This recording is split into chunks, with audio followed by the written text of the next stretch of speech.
자, 계속 한번 이어가 보도록 하겠습니다. 오늘 수업은 전반적으로 납득이 되시죠, 얘기가? 예, 뭐 택도 없는 얘기 하는 건 아니죠, 제가.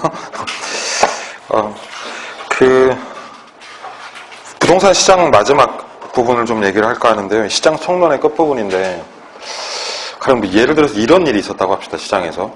3번 역 주변이 재개발이 된다는 소식이 말이죠. 발표가 된 거예요. 9시 뉴스, 아침 9시 뉴스에 3번역 지구에 재개발이 확정되었습니다라고 그래서 내용이 쫙 나와요. 이렇게 보도가. 그러면 그 뉴스를 딱 보고 투자를 하면요. 돈 법니까?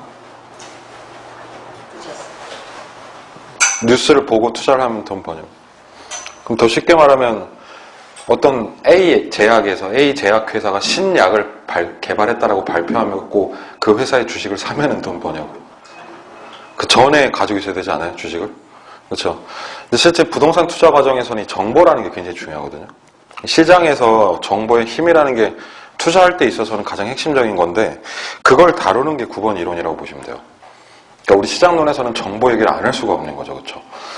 그런 개념을 정보의 효율성이라는 표현을 씁니다. 이 사실 주식시장 이론인데 이 주식 이론을 부동산 시장에 변형시켜서 이제 설명을 하는 이론이다 이렇게 보시면 돼요. 책을 한번 제가 쭉 읽어볼 테니까 같이 눈으로 따라서 한번 보죠. 특정 지역이 개발된다는 정보가 공표 동그라미. 공식 발표. 네, 보도로서 완전하게 릴리스가 되는 거예요. 완전히 공식적으로 발표가 된 거죠. 그럼 공표되면 부동산 시장에는 수요가 몰리고 시장이 활성화된다, 들썩인다. 이해되시죠? 제가 그렇게 써놨잖아요. 사실은 공표되기 전부터 그런 루머가 돌 때부터 이렇게 되죠. 그렇죠? 두 번째 줄. 이렇듯 하나의 정보가 공표가 되었을 때 그 정보가 분명히 부동산의 시장 가치에 영향을 준단 말이죠. 그 영향을 주는 속도 그리고 그 정보의 폭을 다루는 게 바로 효율적 시장 이론이다. 이렇게 이해를 하시면 되겠습니다. 아래쪽에 의미 보시면 이게 이제 시험 문장이네요. 보니까 밑줄을 좀 칠게요. 의미. 정보의 효율성이란 쫙 치세요. 밑줄을. 새로운 정보를 얼마나 지체 없이 어떤 새로운 정보가 터졌을 때 그 정보를 얼마나 지체 없이 가격에 담아내는가 그게 효율성의 정도다 이렇게 부르는 거죠. 그래서 아랫줄 정보가 지체 없이 가격에 반영이 된다? 그럼 우리가 그 시장을 상당히 효율적이다 이렇게 부르는 거죠. 그걸 효율적 시장이다 부르는 겁니다. 부동산은 효율성이 어떤 편이에요? 그러면 부동산 시장은? 좋은 편이죠. 주식도 그렇고 부동산도 그렇고 공표 이전부터 들썩이니까 굉장히 효율성이 높은 시장이다 이렇게 보는 거죠. 그럼 실제로 그 효율성이 좋다 안 좋다라는 얘기를 하려면 나름 구분이 좀 돼야 되겠죠. 그렇죠? 그래서 우리 시험에 첫 번째 나오는 이 토대, 이론적 토대가 있는데 그걸 효율적 시장의 구분이라고 합니다. 네, 미국의 경제학자, 사회학자인 파마라는 사람이 이 시장을 구분을 합니다. 이름도 이상하죠? 파마. 이 양반이 이 정보의 효율성을 다루기 위해서 시장 구분을 3가지로 해요. 이게 주식시장 이론인데 그걸 그대로 부동산에 입혀버리는 겁니다. 그렇죠? 그래서 효율적 시장의 구분을 이 파마의 이론에 따르면 3가지 정도로 구분을 하는 거거든요. 그래서 이 용어 정리를 하는 게 지금 목표입니다. 세로축으로 보시면 첫 번째가 무슨 시장? 약. 두 번째는 중강. 그 다음은 강. 그럼 굉장히 쉬운 거예요. 약하고 조금 강하고 완전 강하고 이렇게 되는 거니까. 그럼 단어의 어감만 보더라도 밑으로 내려올수록 세진다. 좀 써볼게요. 약성시장, 그리고 준강성시장, 그리고 최고로 센 게 뭐예요 지금? 강성시장이란 말이에요. 그럼 이 3가지를 나누는 기준, 구분 기준이라는 게 있겠죠. 그렇죠? 근데 이 파마라는 사람은 정보를 3가지로 분류를 합니다. 시간 순서대로. 이 시계열적 정보로서 정보라고 하면 과거 정보라는 게 있고 현재 정보라는 게 있고 미래 정보라는 게 있는데 이 정보가 얼마나 많이 담겨 있는가 이 시장 안에에 따라서 이걸 효율성을 3가지로 나누는 거예요. 과거 정보라고 하는 건 쉽게 말씀드리면 이미 어제 발표된 뉴스, 6개월 전의 뉴스, 1년 전의 뉴스가 과거 정보겠죠? 현재 정보가 뭘까요, 얘가? 이게 해석을 잘해야 돼요. 현재 정보라는 건 오늘 아침 뉴스에 나왔다는 얘기예요, 그 정보가. 그러니까 말 그대로 오늘 시점에서 발표되는 뉴스죠. 그러니까 과거와 현재는 공식 발표가 되는 거예요, 이미. 그래서 이 2가지 정보를 합쳐서 우리가 보통 시험에서는 공표된 정보라고 부릅니다. 다시. 공표된 그러면 뭐랑 뭐예요? 과거와 현재 이런 뜻으로 사용이 되는 거죠. 그럼 미래 정보라는 건 뭘까요? 아직 확정 발표되지 않은 정보다. 우리가 소위 얘기하는 내부 정보 또는 고급 정보. 그러니까 얘는 뭐라고 표현하겠어요? 공표되지 않은. 그러나 루머로 떠돌고 있는 뭐 그런 정보들이죠. 그렇죠? 그래서 정보의 종류를 세 가지로 나누는 거죠. 과거, 현재, 미래. 그리고 각 시장은 그 정보를 어느 정도 담고 있는가에 따라서 그 효율성의 강도가 달라지는 것이다. 이렇게 이해를 하시면 되죠. 약성 시장에는 그러니까 반영이 되는 정보가 있을 거고 이 시장에는 미반영되는 정보가 있을 거란 말이에요. 핵심은요, 이 두 가지를 이렇게 나눌 줄 알아야 돼요. 뭐가 반영이 돼 있고 뭐가 미반영이 돼 있는지. 대략 추측이 되지 않으신가요? 세 개가 있으니까. 그럼 약성부터 할게요. 우리 약성 시장에는 어떤 정보가 들어간 시장일까요? 가장 약하게 들어가니까. 셋 중에 하나만 들어가는 거죠. 그렇죠? 그래서 약성 효율적이라고 하면 과거 정보가 가치에 충실하게 반영이 되는 시장인데 문제는 과거만 반영되는 시장이다. 이렇게 얘기를 합니다. 그럼 약성 효율적 시장에는 반영되지 않는 정보가 있나요? 뭐가 미반영되어 있다? 예, 그럼 얘를 뒤집어서 현재와 미래는 미반영. 여기까지 할 수 있어야 되는 거예요. 이렇게. 그럼 중강성에서는 하나 더하고 하나 빼면 되죠. 이렇게. 중강성에는 뭐가 반영이 돼 있고. 그럼 얘는 과거 정보와 현재 정보까지 들어가는 시장이다. 즉 중강성이라는 건 공표된 정보가 반영이 되는 거죠. 그렇죠? 뭐가 미반영돼 있다? 근데 아직은 미래 정보는 반영돼 있지 않은 시장. 그리고 강성은 셋 다 들어가면 되죠. 이제 과거, 현재, 미래. 이거는 모든 정보가 반영이 되는 시장이죠. 그러니까 강성 효율적 시장에서는 미반영된 정보가 있다, 없다? 없다. 자, 그럼 제가 랜덤으로 다시 질문해 볼게요. 중강성 시장에서 아직 반영되지 않은 정보는 미래 정보. 약성 효율적 시장에는 어떤 정보가 반영되어 있는가? 과거 정보만 반영되어 있다. 강성 시장에서는 미반영된 정보는 없다. 강성 시장에는 뭐가 반영되어 있다? 모든 타입의 정보가 다 반영이 되어 있다. 처음에 문제를 풀려면 이게 기본 틀이에요. 그래서 얘는 뭐랄까? 암기예요, 이거는. 지금 당장 암기 안 하셔도 됩니다. 숱하게 들으실 건데 앞으로 어쨌든 이 틀을 갖춰 놓고 이제 시험이 진행이 되는 거죠. 그렇죠? 기본 이론 베이스고 이 상태에서 좀 더 디테일하게 시험 문제 들어가면은 뭘 물어보냐면 그럼 그 시장에서 저 정보라는 걸 분석을 해서 투자를 할 거 아니에요. 그때 언제 정상이윤이 발생하고 언제 초과이윤이 발생하는가 이걸 이제 주로 물어봅니다. 얘를 베이스로. 자, 질문 1번. 부동산 시장은 셋 중에서 효율성이 보통 어디까지 나타날까요? 부동산 또는 주식.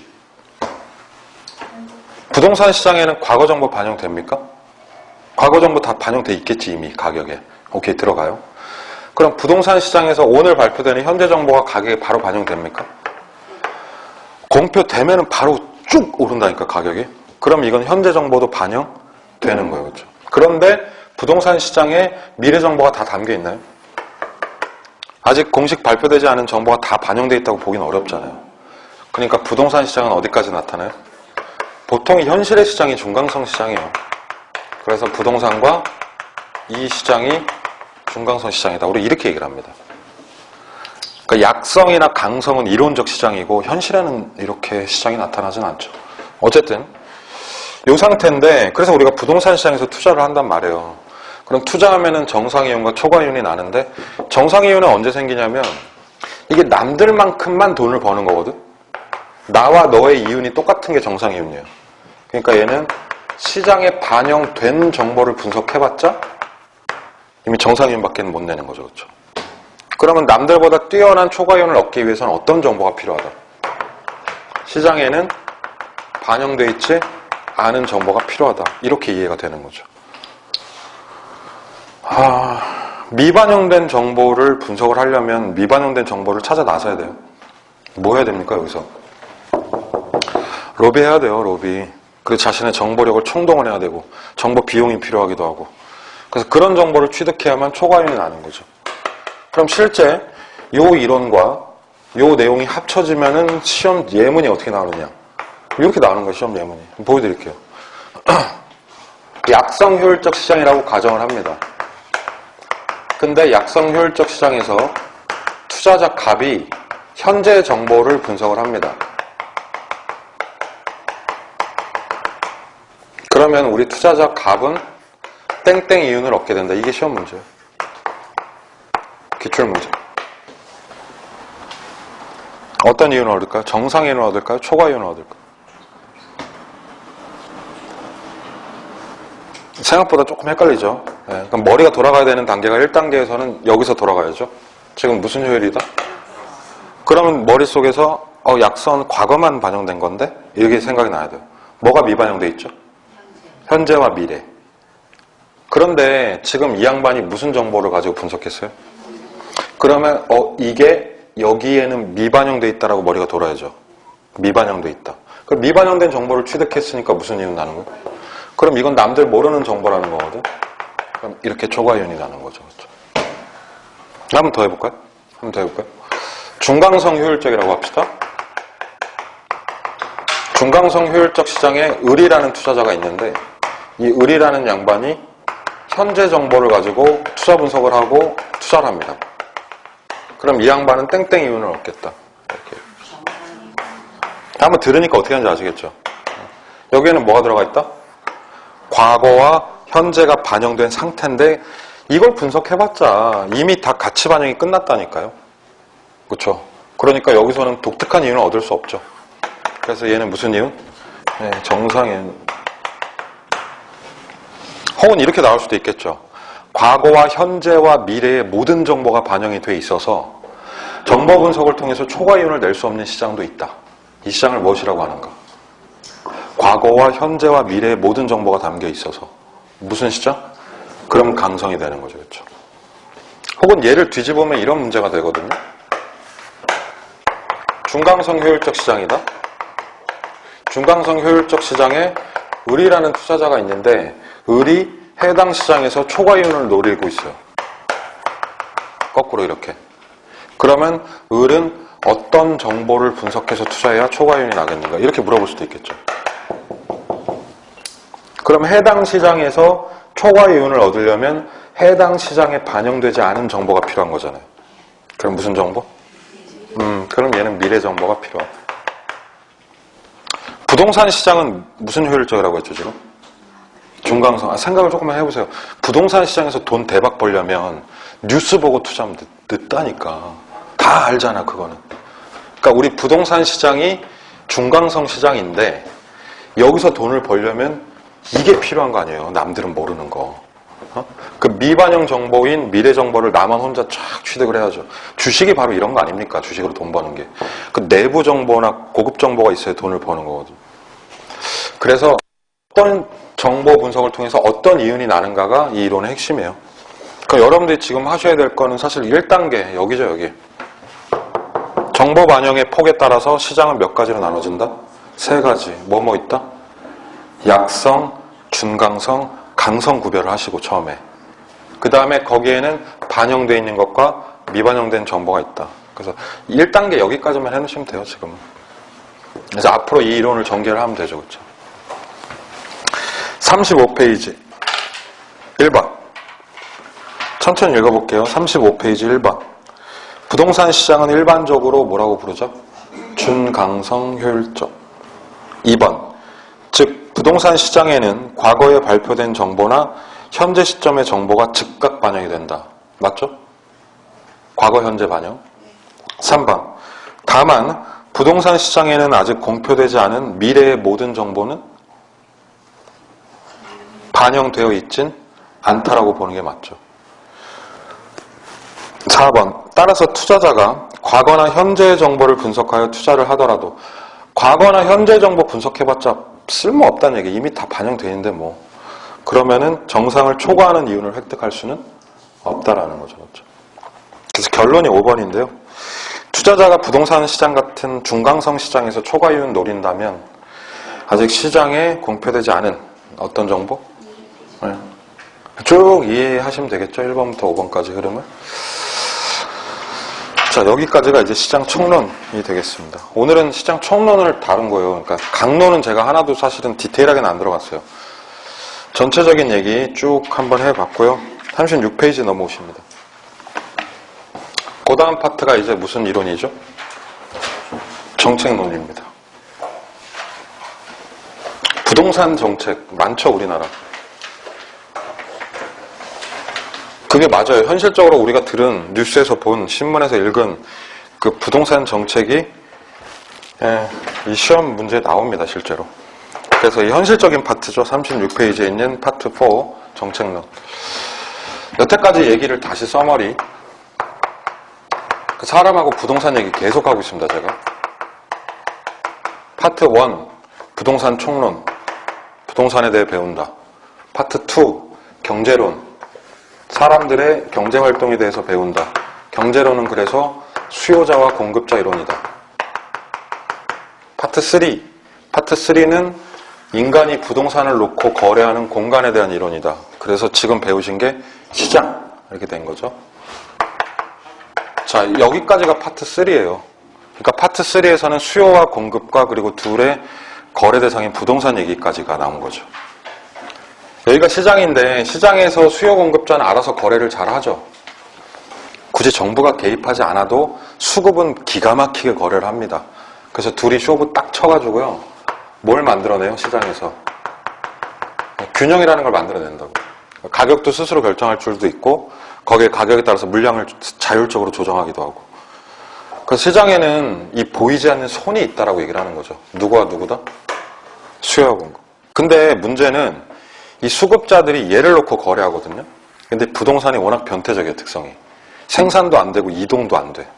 이런 다양한 특성이 있기 때문에 수급자가 아무리 거래를 잘하더라도 얘가 가지고 있는 태생적인 문제로 인해서 이 시장에서는 어마어마한 문제들이 발생을 합니다.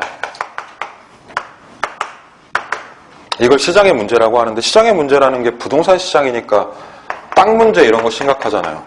그리고 집 문제 이런 거 발생할 수도 있고. 근데 엔간한 문제는 그냥 시장 스스로가 연고 바르고 테이프 붙이고 끝내거든요.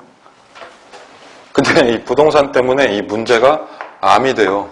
실제 완전히 커져가지고 시장 스스로 해결할 수 없게 되는데 그러한 상황들을 시장이 실패한다라고 부릅니다.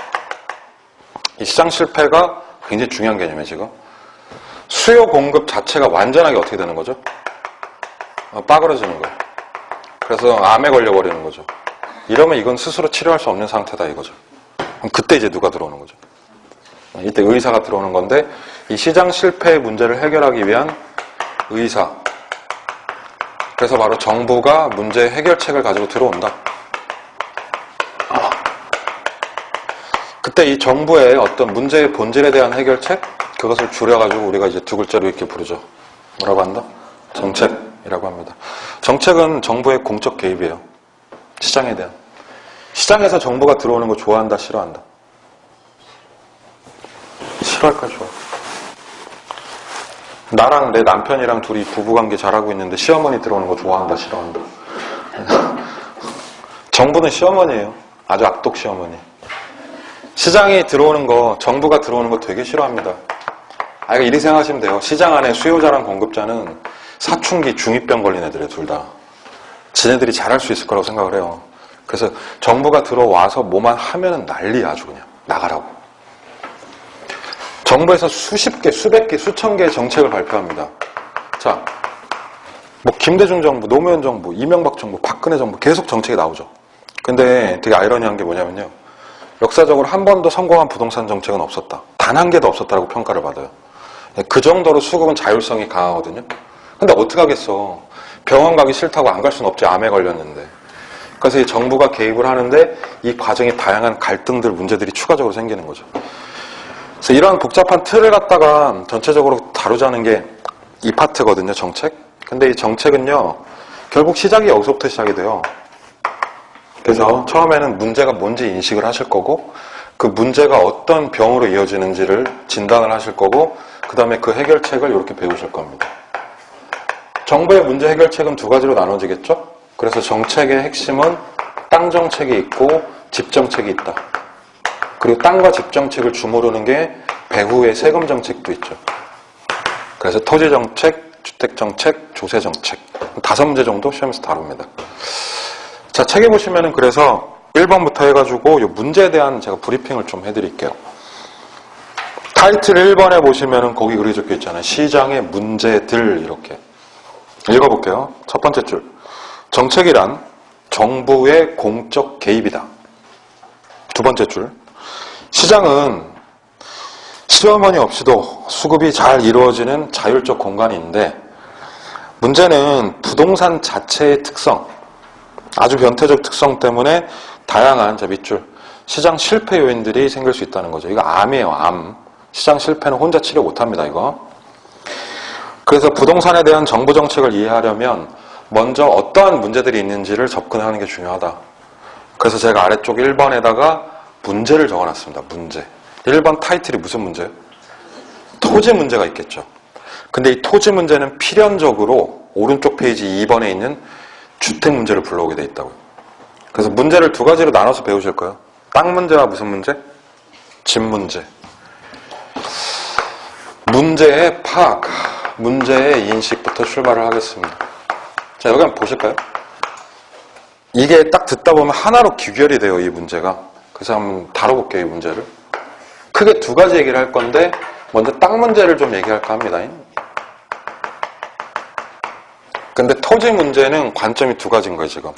물리적이라는 문제가 있고 경제적인 문제가 있고 이렇게 나눠지죠, 그렇죠? 나눠볼게요. 우리가 알고 있는 토지 문제 중에서 물리적으로 굉장히 심각한 문제가 있습니다. 땅이 타고나는 특성 중에 하나인데 이 토지의 물리적 문제라고 하는 건 땅이 겁나 부족하다는 얘기예요. 이게 왜 문제야? 인구는 계속 늘어나는데 국토의 면적이 제한되어 있죠, 그렇죠? 이걸 뭐라고 하죠? 자, 이걸 아주 주목하셔야 돼요. 첫 번째 문제의 근원이 바로 부증성에서 등장을 합니다. 토지는 생산이 불가하다. 그러니까 물리적으로 타고남이 부족하다. 이런 거죠. 이게 자동차 문제와 부동산 문제의 차이점이라고 보시면 돼요. 그러면 부중성에서 부족해지면 희소성이 생기죠. 그러면서 땅값이 어떻게 돼요? 굉장히 올라가게 되는데요. 그 땅값이 올라가는 문제를 아래쪽에 있는 경제적 문제라고 부르는 거죠. 경제가 그러니까 땅값 얘기라고 얘기해. 그럼 땅값이 싸요, 비싸요? 말도 안 되게 완전 미친 땅값이 된다. 그럼 그 현상을 지가보다 고라고 하는 거죠. 토지 문제는 기본이 부족해서 비싸지는 것. 물리적 문제의 부증성 때문에 생기는 지가고의 문제. 이렇게 이해하시면 되겠죠. 자, 여기 칠판 보시면 다시 한번. 땅값이 비싸다고 했죠.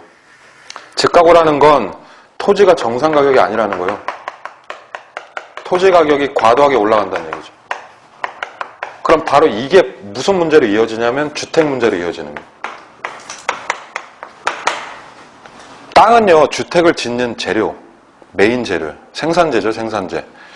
그래서 이 땅값이 올라간다는 건 결국 재료값이 올라간다는 뜻이고, 재료값이 비싸지면 집값이 어떻게 돼요? 말도 안 되게 비싸지거나 혹은 집을 충분히 지을 수 없게 돼버리는 거죠. 재료가 워낙 비싸니까. 그래서 이 재료가 비싸니까 공급하기 어려울 것 같은데 하는 게 바로 주택의 양적 문제라고 부르는 거예요. 양적 문제는 집이 어떻다는 얘기죠? 부족하다. 한 사람한테 한 명씩 주기에는 그렇게 만들기에는 땅이 너무 비싸고 부족한 거죠.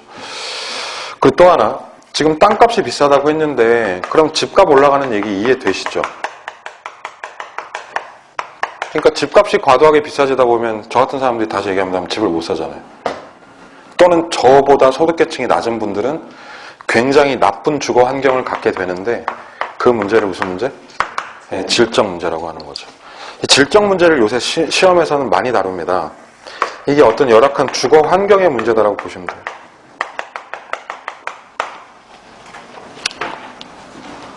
자, 굉장히 저질스럽게 얘기를 해드릴게요. 양적 문제는 집이 없어, 집 좀 내놔 이렇게 얘기하는 거고, 질적 문제는 무슨 뜻일까요? 집이 있는데 집이 너무 거지 같아, 이런 뜻입니다. 이해되세요? 이 차이가? 네. 그러니까 저랑 제 아내랑 주요의 다툼의 원인이 돼요, 이게. 제 아내가 맨날 저한테 오빠 좀 좋은 집에서 살면 안 돼, 우리? 그럼 제가 뭐라고 할까요? 누군 여기서 살고 싶어서 사는 줄 알아? 되게 금슬 좋죠. 예, 둘이 그렇게 대화를 하는데요. 누구는 여기서 살고 싶어서 사는 줄 알아? 그게 무슨 문제? 그게 질적 문제. 부부싸움도 강의로 승화시키는 어떤 저의 프로정신. 대단합니다, 진짜. 아내를 팔아가지고 밥 좀 벌어먹고 살겠다. 도와주십시오, 진짜. 내 아내는 얼마나 마음이 아플까, 이걸 보면. 주거 환경의 문제, 질적 문제입니다. 근데 여기서 말하는 질적 문제는요, 사실 이렇게 웃고 넘길 문제는 아니고, 이 극빈의 문제라고 보셔야 돼요. 정말 어려운 분들이죠, 그렇죠? 아까 말한 쪽방이나 판자촌 같은 데 사시는 분들의 문제인데, 이 부동산 문제가 굉장히 심각한 이유가 그거거든요. 이게 자동차라면 안 사버리면 되거든요. 이 핸드백이면 안 사면 끝나는 문제인데, 집이 생활 필수제잖아요. 의식 주니까. 그래서 이 집이 과도하게 비싸지면 어쩔 수 없이 살아야 되는데 그 사는 게 아닌 게 돼버린 문제죠. 그래서 정부는 이 질적 문제 해결하는 데 있어서 가장 노력을 기울여야 돼요. 이론적으로. 그러니까 여기 들어가서 뭐 합니까? 극빈계층 분들에게. 주거복지 사업을 다양하게 하는 거죠. 그렇죠? 그래서 이런 부분이 우리 시험에서 많이 다루고 있어요. 나중에 제가 얘기할 겁니다. 자세히. 그럼 다시 역추적을 한번 해보자고요. 되게 열악한 주거 환경의 문제는 확실히 이해되셨죠? 그럼 이거 왜 생겨요? 이 결국 본인의 소득과 구매력의 문제인데 이 집이 어때서 그런 거예요? 비싸서 그런 거죠. 그럼 집이 왜 비싸요? 집이 왜 비싸냐면 땅이 비싸서 그런 거 아닐까? 그럼 땅이 왜 비싸요? 땅은 귀하고 부족하니까 그렇죠. 그러면 그 끝에 누가 있는 거예요? 얘가 있는 거예요. 부증성이 만병의 근원인 거예요. 이렇게. 부증성 때문에 부족해서 비싸지고 집도 비싸지고 주거 환경이 최악이 되는. 그래서 부증성은 부동산 문제에 있어서는 IS 같은 존재입니다. 정말 만병의 근원, 최악이죠. 그렇죠? 그래서 제가 그 37페이지 보시면 위에 회색 박스 써놨잖아요. 딴 거 볼 거 없어요. 표 밑에 보시면 회색 박스에 딱 스타트가 뭐예요? 바로 부증성 37페이지 찾으셨어요? 그 표 밑에 회색 박스 못 찾으면 내가 가서 찍어버린다 여기라고. 핵심 정리 보이시죠? 거기 출발이 뭐예요 지금? 이거라니까? 그럼 여기 이해하세요. 이 흐름을. 부족해 안 돼, 생산이 안 돼 이렇게. 그런 다음에 두 번째 스텝 2가 뭐예요? 땅값이 오르는 거야. 미친 듯이 오르는 거야 이렇게. 그럼 땅이 올랐어, 땅값이 올랐어. 그럼 집을 지을 수 없어. 그게 양적 문제. 그리고 땅값 때문에 집값 올라서 죽을 것 같아 하는 게 질적 문제. 그래서 부동산의 문제는 알고 보면 하나로 연결이 돼 있다 이 얘기죠. 땅의 문제에서 시작을 하는 거죠. 이러한 심각한 문제들, 이게 부동산의 문제인데 결국 이 문제 자체가 현상을 발생시키죠. 그럼 어떻게 되냐면 이 부동산 시장을 심각하게 병들게 합니다. 그걸 이제 우리가 뭐라고 한다? 시장 실패라고 하는 거예요. 37페이지의 3번. 거기에 이제 시장 실패로 이어지는 거죠. 이게 별표입니다. 여기서 정책론의 첫 번째 시험 문제가 100% 나옵니다. 100%. 그래서 시장 실패 얘기를 할 건데 우리 단어의 적응부터 합시다. 자, 시장이라고 하면 지금부터 두 개인 거예요. 주체가. 누구와 누구? 오케이. 수요 공급. 그럼 시장 실패는 어떻게 해석할까요? 말 그대로 해석합시다. 수급이 많이 아파 이러시면 됩니다. 많이 아파요. 수급이 불균형 또는 수요와 공급이 빠그러지면 그걸 뭐라고 한다? 시장 실패라고 합니다. 이게 가장 전형적인 정의예요. 수급이 불균형이 된다는 거 뭔지 아시겠죠? 수요가 공급보다 과하게 많거나 혹은 공급이 수요보다 과하게 많은 거죠. 수요가 공급보다 과하게 많으면 무슨 일이 일어나요? 여기서 초과. 이거 초과 수요죠 지금. 초과 수요가 뭐야? 이게 대란이에요. 대란. 전세 수요는 엄청 많은데 전세 집이 부족해. 이게 바로 첫 번째 수급 불균형이죠. 그게 시장 실패입니다. 그럼 얘는 뭐예요 지금? 공급이 과하게 많으니까 초과? 공급. 이런 경우도 있나요 시장에서? 그러니까 미분양이 그렇게 나는 거죠 맨날. 미분양이 뭡니까? 공급이 과도하게 있다는 얘기 아니에요? 안 팔린 상태로. 그래서 수급이 이렇게 서로 간에 빠그러지는 상황인데 시험에서는 이렇게 내지는 않더라고요 잘. 그래서 시험에 내는 문장을 써드렸어요 책에다가. 첫 번째 줄. 자, 이거 바짝 체크하셔야 돼요. 시장 실패란 어떠한 이유로 인해서 막 쫙 색칠 좀 해놓을까요 여기서? 시장에서 자율적으로 효율적인 자원 배분을 못하는 상태다. 아따 말 어렵다 이거. 효율적 자원 배분을 못하는 것이다. 수급이 심각하게 막혀있는 것이다. 그렇게 이해를 하면 되겠죠. 그래서 다시 두 번째 단락에 오시면 시장 실패는 시장의 수요 공급인 거래 활동이 정상적으로 작동하지 못하거나 혹은 시장이 요구하는 적정한 수요량과 공급량이 불균형을 이룰 때 발생을 하는 것이다. 아시겠죠? 자, 하나로 모아요. 말을 하나로 모읍시다. 다시 수급 뭐다? 불균형. 딴 거 다 빼고 이 수급 불균형을 굉장히 고상한 말로 자원 배분의 실패라고 부르는 거죠. 그렇죠? 물론 시장 실패는 이것만으로 일어나지는 않습니다. 그리고 제가 책에 적어놓지 않았지만 거래 과정에 있어서 수급이 거래함에 있어서 어떤 거래 질서에 관련돼서 이 질서가 문란해질 때도 시장 실패가 발생해요. 수요도 적절히 있고 공급도 적절히 있는데 둘 중에 한 명이 반칙하는 거예요. 이제. 그렇죠? 편법하거나 불법하거나 탈법하거나 이렇게 이런 거래 질서의 온통 문란 상황도 다 시장 실패를 초래한다고 얘기를 합니다. 그래서 두 가지 관점으로 설명을 드릴까 하는데요. 그럼 이렇게 시장 실패가 터지는 원인들이 있겠죠. 물론 이 원인들은 문제에서 비롯되는데 그 원인들을 표로 쭉 적어놨습니다. 이렇게. 읽어보세요. 첫 번째, 뭐가 있다? 회색 박스. 규모의 경제. 두 번째, 공공재. 세 번째, 외부 효과. 네 번째, 정보의 비대칭성. 이건 무조건 나오는 거라니까, 시험에. 이건 단답형으로 나오기도 해요, 심지어는. 그래서 이 네 가지에 대한 얘기를 굉장히 진하게 해야 됩니다. 저는 오늘 두 가지만 얘기하고 수업을 마무리를 할 건데요. 첫 번째에 있는 문제, 뭐라고 돼 있죠? 규모의 경제라는 단어와 두 번째 문제는 뭐라고 돼 있죠? 공공재. 그 두 가지만 오늘 좀 다뤄보도록 하겠습니다.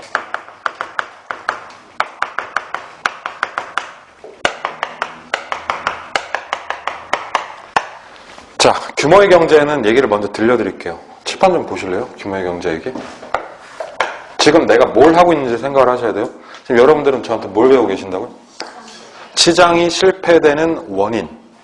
그 중에 첫 바따로 나온 게 지금 규모의 경제다. 다시, 시장 실패라는 건 뭐다? 수요와 공급이 불균형이다. 확실하죠, 여기까지? 자, 들어갑니다. 규모의 경제라는 말이 우리 개론에서 너무 많이 나와요. 거의 매 파트에 한 번씩 나오는데 일단 제가 설명 안 하고 여러분 추리에 맡길게요. 이거 추리 한번 해보세요. 이 단어. 이 단어 무슨 뜻일까요, 이거? 규모의 경제. 들어보시긴 하셨죠? 규모의 경제. 처음이세요?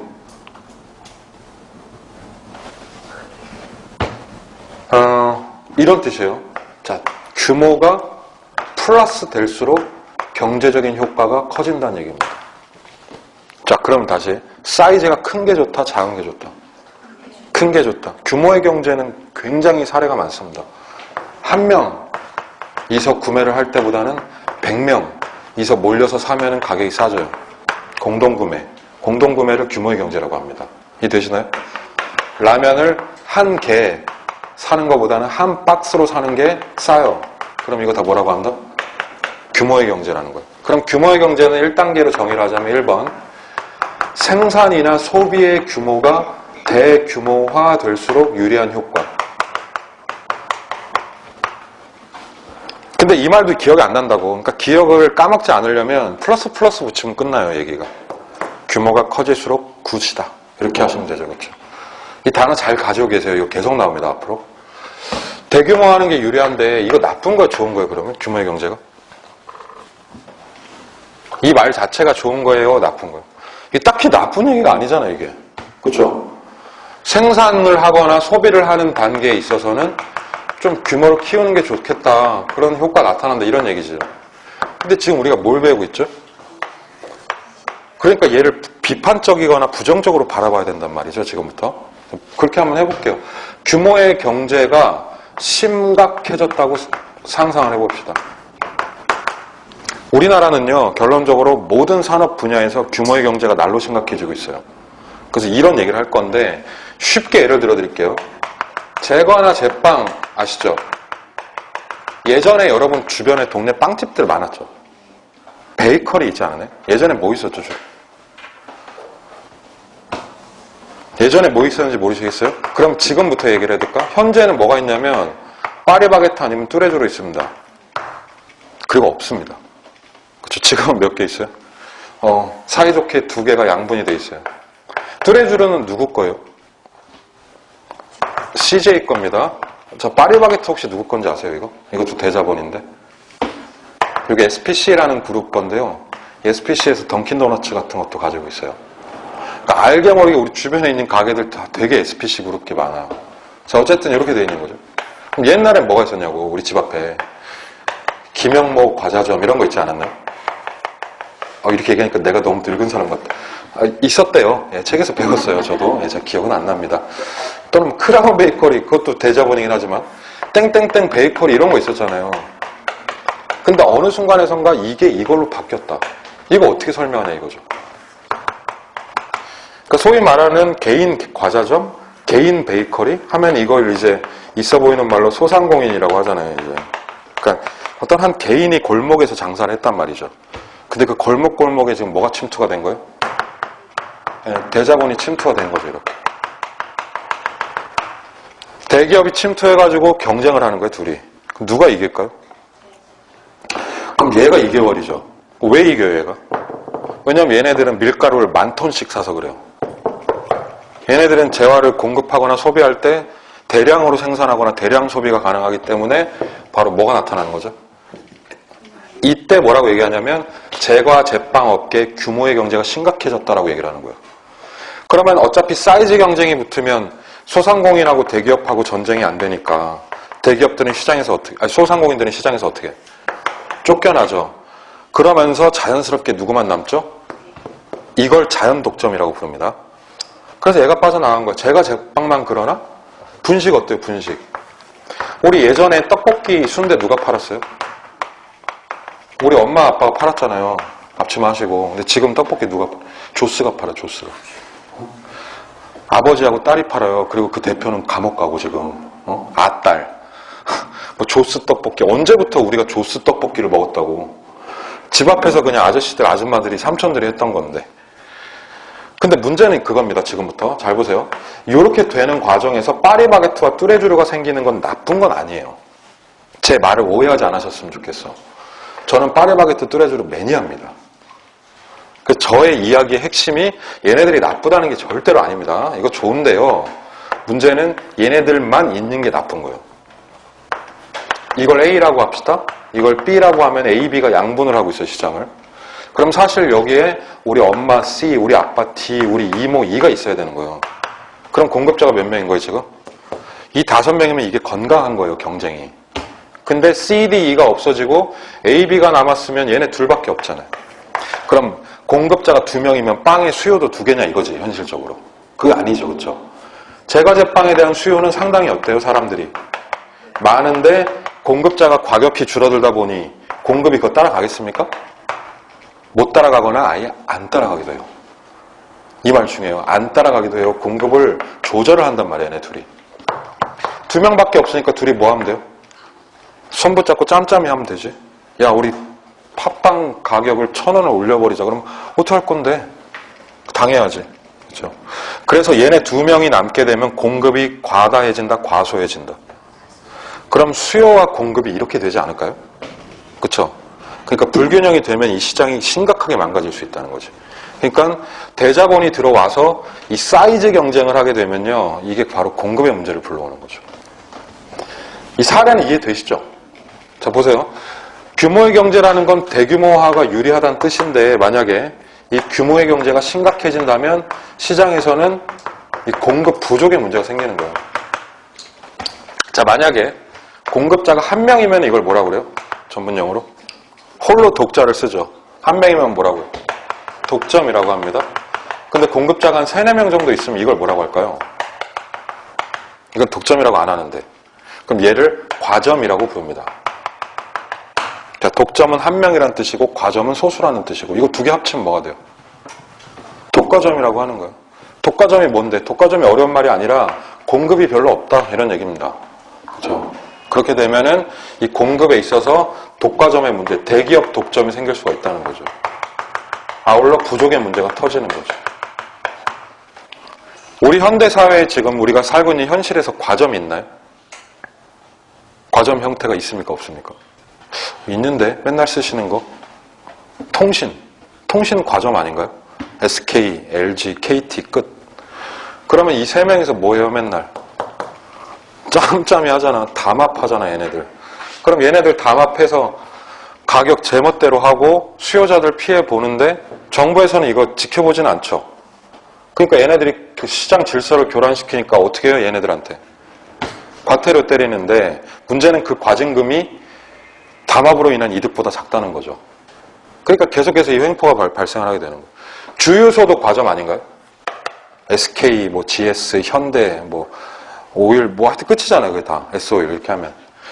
그래서 독과점이 무서운 거는 바로 공급 부족으로 인한 이 시장 질서의 교란 이런 게 있을 수 있다는 얘기죠. 제가 그 책에도 그렇게 써놨거든요. 규모의 경제가 나쁜 게 아니다.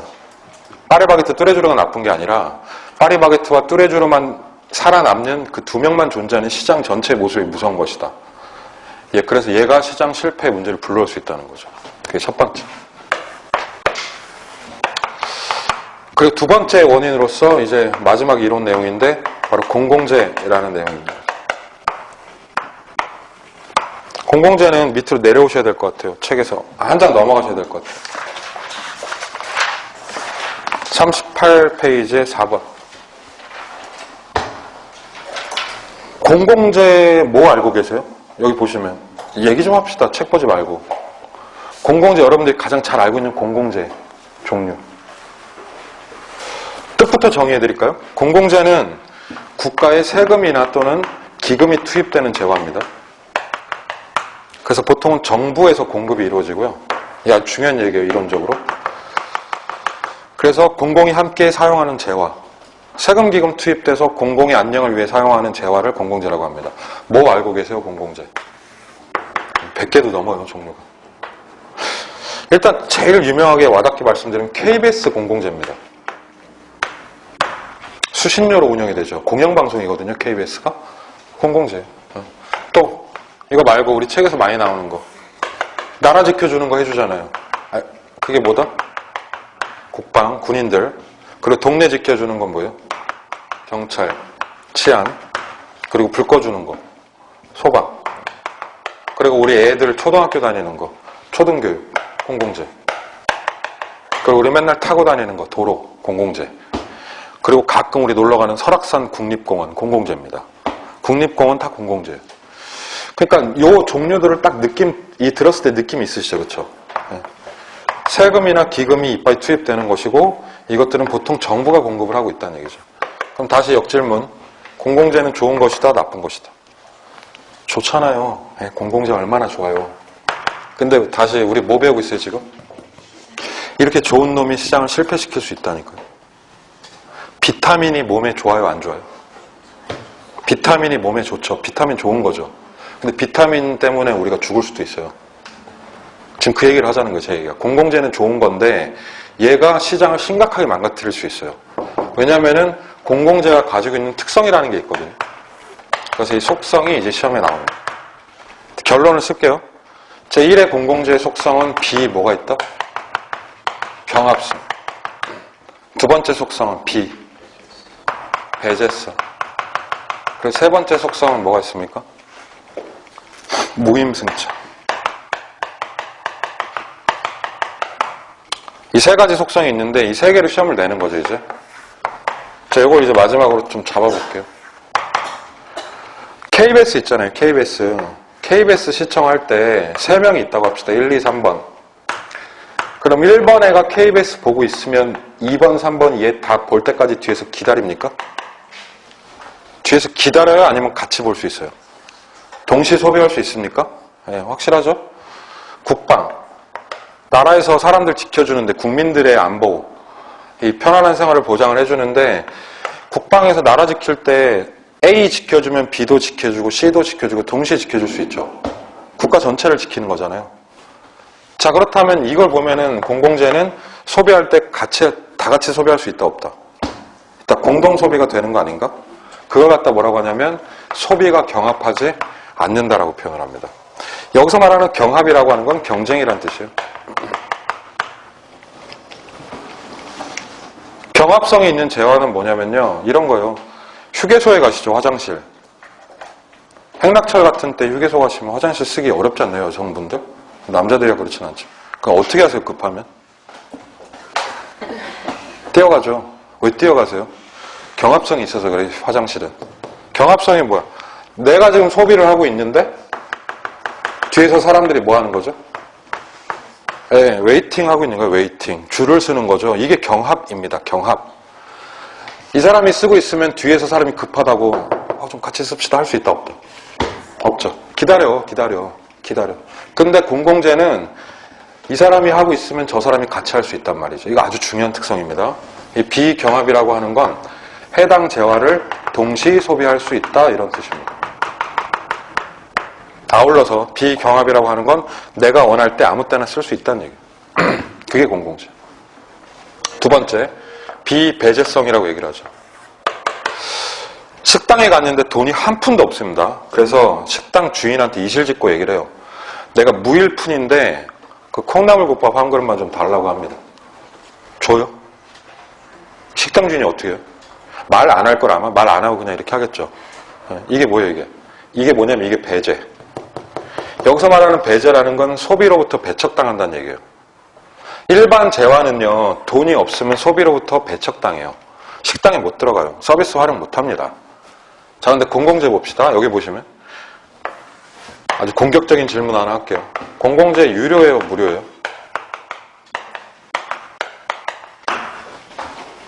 유료예요, 무료예요? 우리 소방관 아저씨께서 불 꺼주신 다음에, 네, 고객님 3만 원 되겠습니다. 3만 원 내요, 안 내요? 안 내요? 유료예요, 무료예요? 애매하지 않으세요? 그 애매한 게 이론적으로 되게 중요해요. 애매한 게.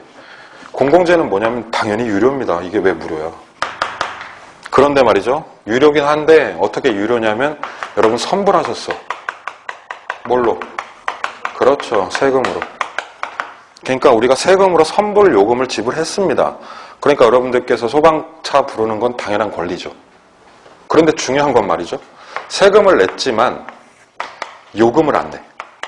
이게 아주 중요합니다. 또. 그래서 경찰 아저씨 수고하셨어요. 3만 원 이렇게 주지 않는다고. 호의를 표현하는 거 말고. 그러니까 세금을 냈지만 요금을 내지 않으면 서비스 포인트에서 돈을 안 낸단 말이에요. 그러니까 사람들이 생각하기에는 공공재는 무료라고 생각을 합니다. 대부분이. 거기서 이 비배제라는 건 뭐냐면 심지어는 저 세금을 체납하잖아요.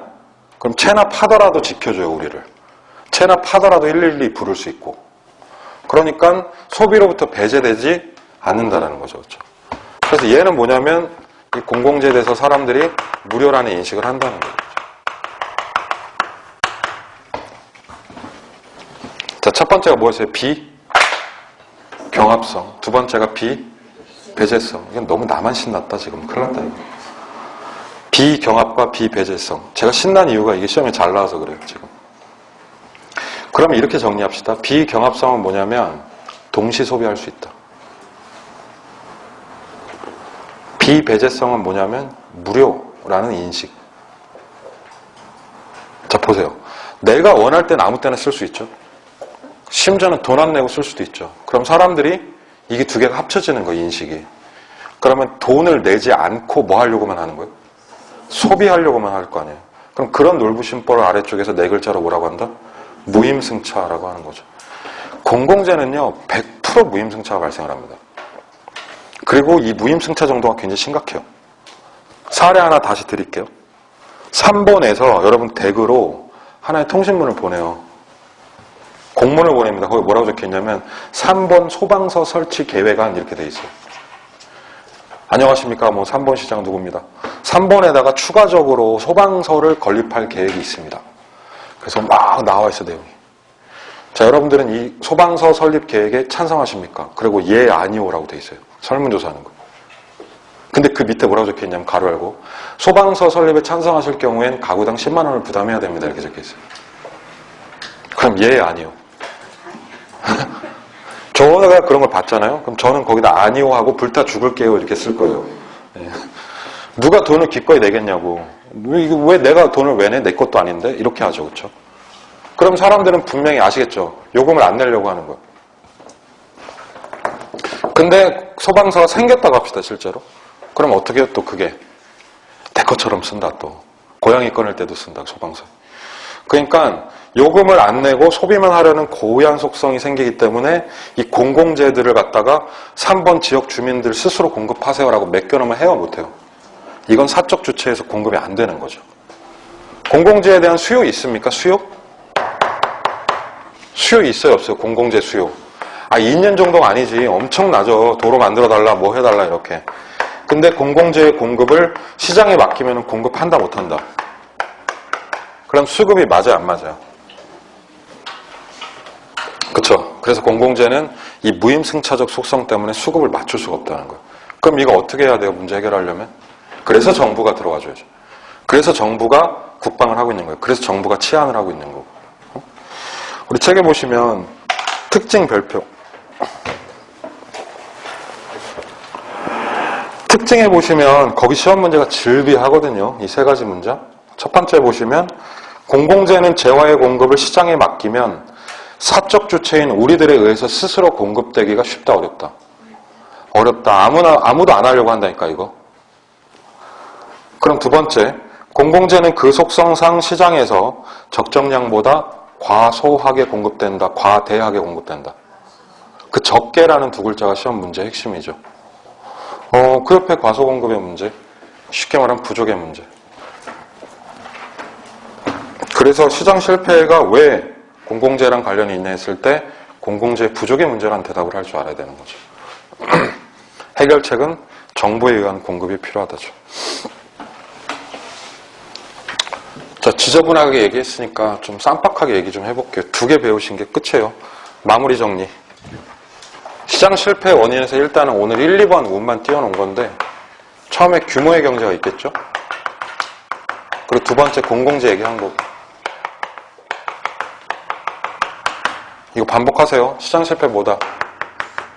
수급 불균형. 규모의 경제는 시장을 실패시킬 개연성이 존재하죠, 이게. 규모의 경제가 심각해지면 어떤 문제가 생기냐면 공급 부족. 좀 더 있어 보이는 말로 독과점. 그렇죠? 그래서 공급 부족 때문에 시장이 망가질 수 있다. 이렇게 얘기했고, 공공재의 문제도 역시나 무슨 문제였어요? 얘도 공급 부족의 문제. 비경합성과 비배제성이라는 타고난 속성 때문에 사람들이 서로 무임승차하려고 하지 이걸 스스로 공급하려고 하지는 않는다. 그래서 이 공급이 빠그러지면 이 둘 다 정부 개입을 요구하는 상황입니다.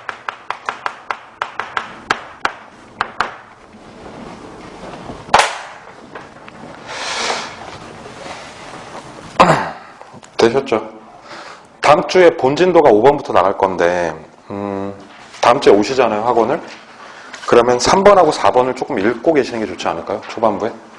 제가 3, 4번 복습하면서 5번 들어갈 거거든요. 5번 진짜 중요한 얘기예요. 그래서 끄는 거예요, 여기서 얘기를. 5번은 굉장히 되게 디테일하게 학습을 하셔야 돼서. 어쨌든 오늘 그렇게 2가지로 시장 실패 정리하고 다음 주에는 정책 본격적으로 펼쳐드릴게요. 그리고 투자 살짝 맛을 좀 보시고. 잠깐 쉬었다가 제가 문제를 하나 나눠드릴 겁니다. 그거 가지고 우리 저번 주에 했던 내용 복습을 좀 할게요. 집에 가시면 안 됩니다, 지금. 그래서 그거 같이 정리하는 시간을 갖도록 하죠. 일단 쉬었다 합시다. 네.